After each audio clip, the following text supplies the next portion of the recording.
We're in the New Jersey State House speaking with Assemblyman Upendra Chivukula on a number of bills that pertain to the BPU. First of all, can you explain for our listeners what is the role of the BPU in New Jersey? Yeah, BPU is Board of Public Utilities, was set up by the legislature to be an independent body to oversee the utilities, various utility activities. Utilities include water, wastewater, natural gas, electricity, and telecommunications, including cable television. And it was set up as an independent body. It was originally had 3 commissioners and the full-time staff that were executive director and who was running the organization. And also it was changed to 5 commissioners a few years ago. And any issue with respect to all those utilities I mentioned earlier, water, wastewater, natural gas, electricity, and cable television and telecommunications issues they oversee, and making sure that where we have jurisdiction in terms of some of the rate making process, some of the customer complaints, all those things are overseen by the Board of Public Utilities. And how are the commissioners appointed? Commissioners are appointed by the governor, nominated by the governor, with the approval and consent of the Senate, and they make $125,000 each, and with a full-time staff. Okay. Now, you've called for restructuring of the BPU. What is the problem that's causing you to call for this restructuring, and how will restructuring help? The BPU is supposed to have the subject matter expertise, the commissioners, and lately it has become, last few years, it has become people who have no qualifications or very few qualifications are appointed to the board, and because all it takes is to be a friend of the governor and governor's people, and that has really compromised the organization because they are dealing with some of the toughest issues that are facing the ratepayers of New Jersey. And not having the ability or the qualifications, expertise, it increases the dependence on the staff. And lately, the BPU staff, we have lost some of the quality people, and because the commissioner salaries are $125,000, and no staff member can make more than $125,000, and ability to attract quality talent has become very limited.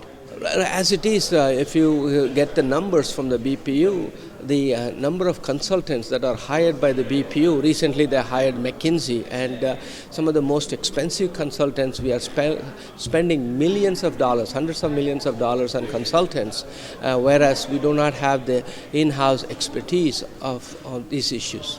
So, what would be the minimum qualifications in your mind for somebody to be appointed to the BPU? Well, they should have some educational background, have some industry experience, so that way they can really oversee, have the proper oversight on these areas. And we do not expect everybody to have expertise in all the areas. There are 5 areas, as I mentioned earlier. They should have at least expertise or understanding of the issues pertaining to that particular area in one of the 5.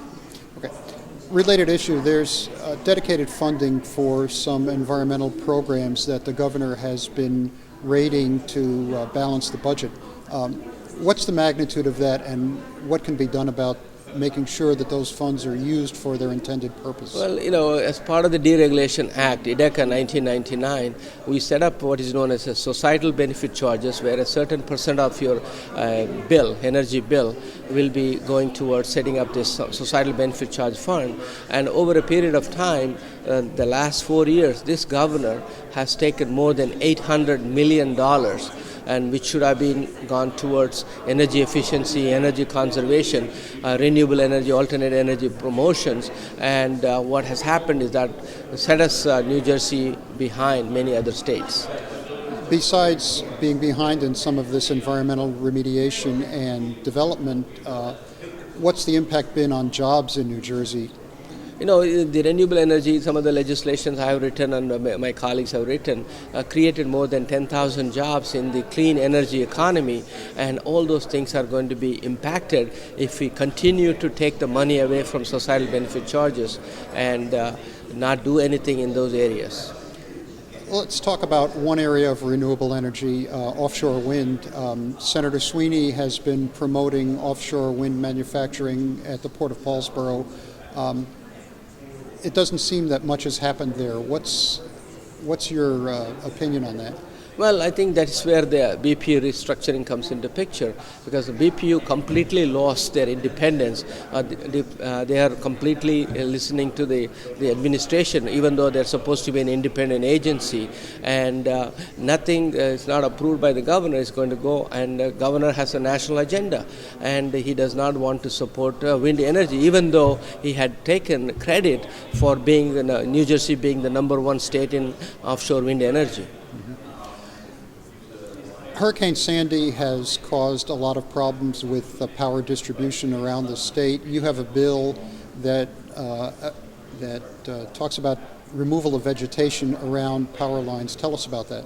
Well, when you look at the Hurricane Sandy, it left 1.2 million New Jerseyans without power for more than 14 days, and costing a tremendous loss of productivity, causing a lot of personal and financial losses to the New Jerseyans. And it was caused by more than 13,000 113,000 trees coming down, and also more than 16,000 poles around the state coming down, which is approximate numbers, of course. And what has happened is that when you have the trees, some of these trees are 50-year-old, 75-year-old, and they have extended branches, and if those branches hit the power line, and it brings the whole distribution network down in those areas. And so what we are trying to do is that try to see first, make sure that BPU is supposed to have an oversight on the pole inspection, which they have not adequately done. And as far as the vegetation management, it's another area where BPU has performed oversight has been abysmal, and so we need to think about how we can give them the access when a property owner changes, the ownership changes from one buyer to another, seller to a buyer, and the utilities will be notified, and utilities will have to go and inspect if there is these branches are going to cause any kind of problems.